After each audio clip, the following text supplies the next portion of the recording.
This is Paddy's first encounter with big crabs. She doesn't like them.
Come on.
Paddy is in an alien land filled with cactus and strange plants.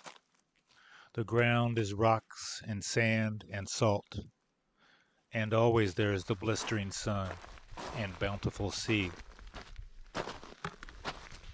This is the first stop on our trip, and we have been here for 5 days. We take 2 long walks a day. One usually starts before sunrise, the other is around sunset. And Paddy just naps in between the 2 while I make a few repairs and do chores. Everything seems new to us, and many things are surprising. The austere beauty of the landscape makes for pleasant viewing, and the dry and barren land makes for easy walking. But we also see signs of a more diverse and prolific past, like the piles of bleached conch and oyster shells. And I have to say, we see signs of a less promising future. Luxury yachts sometimes crowd the Anchorage, and the beach has a bathtub-like ring comprised of hundreds and hundreds of cocktail citrus wedges. But I am so happy to be out of the city, and I think Paddy is too.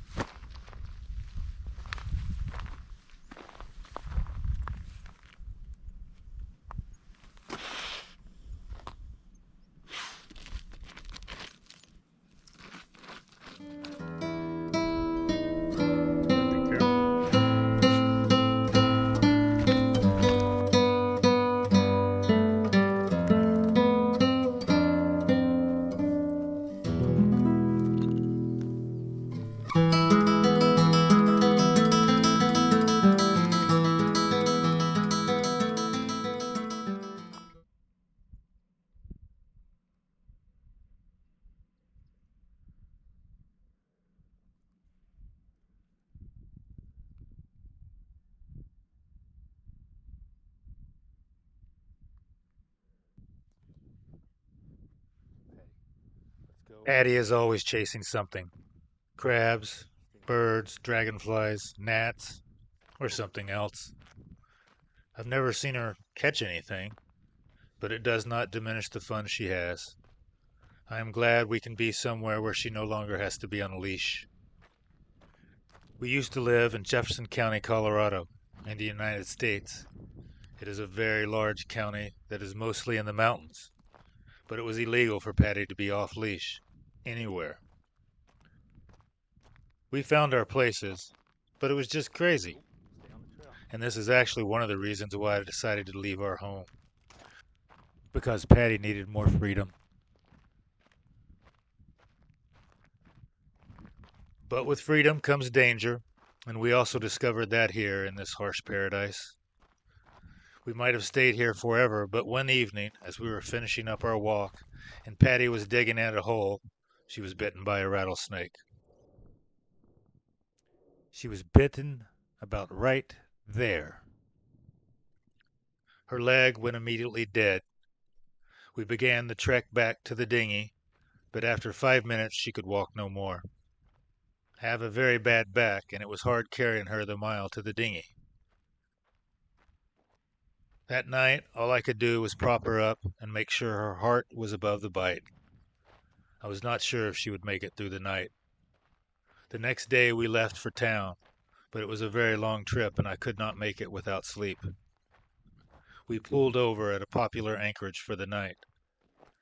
By the next morning, it had been about 36 hours since the bite happened, and I believed that she had turned a corner and the worst was over, so I went ashore. It was then that I saw a boat that I had seen before. It seemed like fate was on our side. Written on the side of the boat's sailbag was vettales.com. I knew this boat because I had seen it before in La Paz, and at that time I was curious, so I looked it up, and it was indeed a traveling vet. Wow, Paddy is lucky. So we met with the Vet Tales crew and traded Dorado steaks for care and medicine. Vet Tales was at this fishing village for a spay and neuter clinic they had organized. If you like YouTube videos or sailing or dogs, maybe check out these people. They are awesome.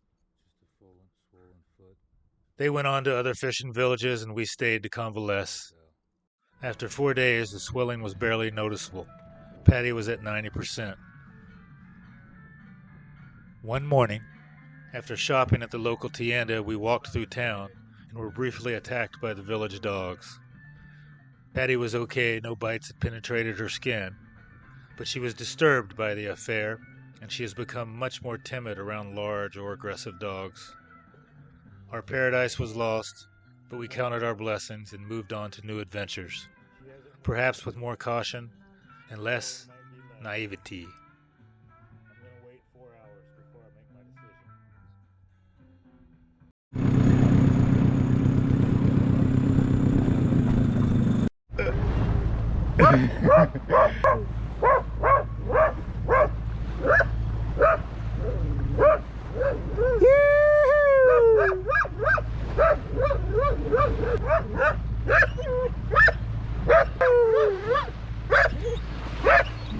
Oh, you don't like him, baby. No, you stay. Hold on. Go, get back there.